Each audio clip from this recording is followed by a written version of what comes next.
Hello, everybody. My name is Dawit Beck, and today I'm going to be going over the Pomodoro technique, which you can use in your English language learning, actually.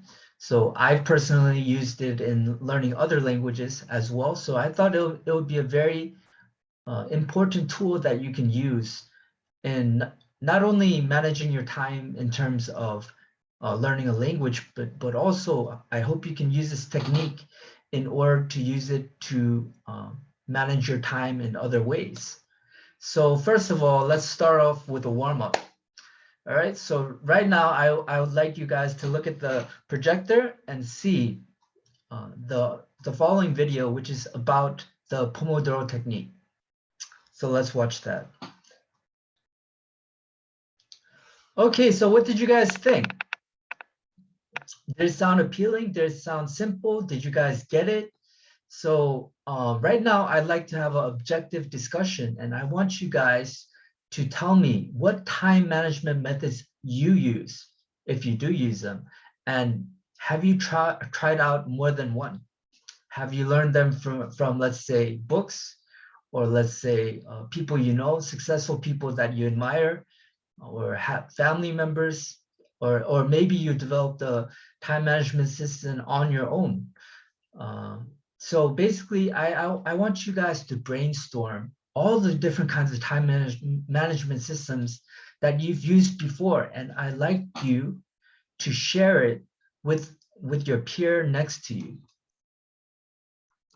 So basically, once you're done with that, I'd like to teach you more specifically about the Pomodoro technique. So I'd like to give you guys a background. So the Pomodoro technique was developed in the late 1980s by the university student Francesco Cirillo. Cirillo was struggling to focus on his studies and complete assignments, and he felt really overwhelmed. He asked himself to commit to just 10 minutes of focused study time.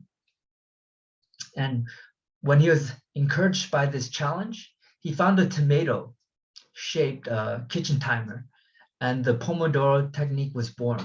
So basically, class, there are 5 ways in which you can use this Pomodoro technique for yourselves. The first way would be you would get a to-do list and a timer. Second would be set your timer for 25 minutes and focus on a single task until the timer rings. The third would be when your session ends, mark off one Pomodoro, that's one 25-minute session, and record what you completed.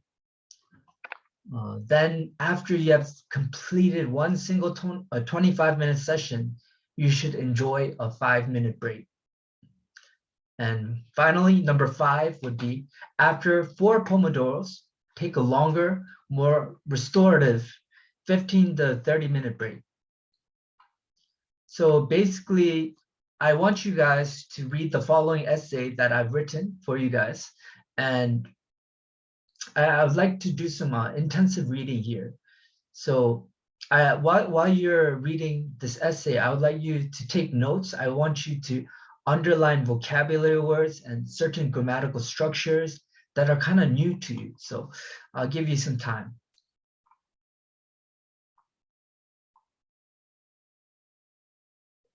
Yes, so as you can tell from the essay that I've written for you, there are grammatical structures that you guys may have had trouble with as a group.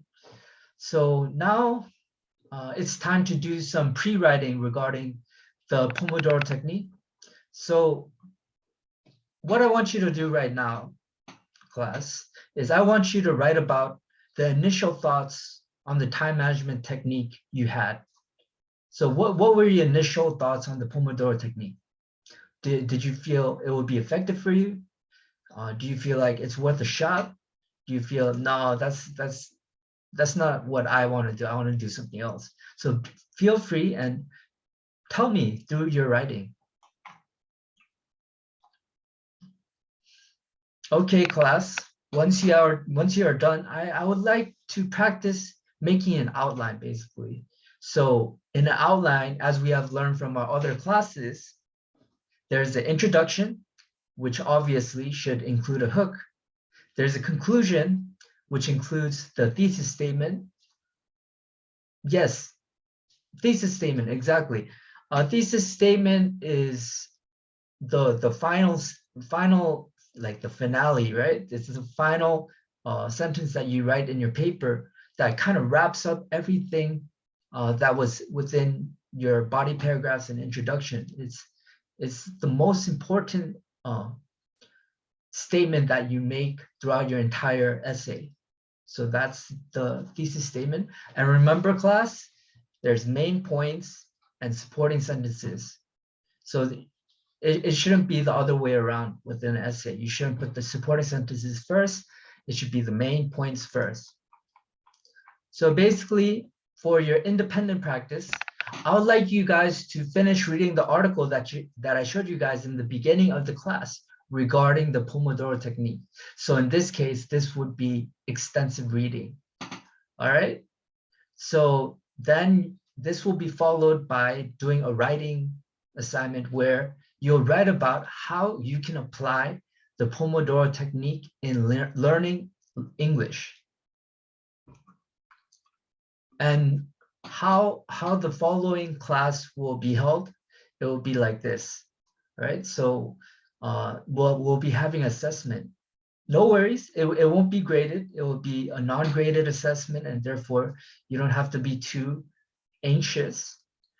So the assessment will include a post-writing activity in which you'll be able to give feedback to each other, you and your partner, that I will be assigning you next class. And then you'll also be trying to fix each other's grammatical errors and giving advice based upon that. All right, class, so that will cover this class and the beginning part of our following class. I hope you enjoyed our class today. I know it probably felt like it went by very quickly, but I would like you to, not forget about the main topic that we discussed today, which is the Pomodoro technique. You can use it in not only your language learning, but you can also use it in your hobbies. You can use it in your studies. You can use it with your work. So good luck, students, and I shall see you guys next class.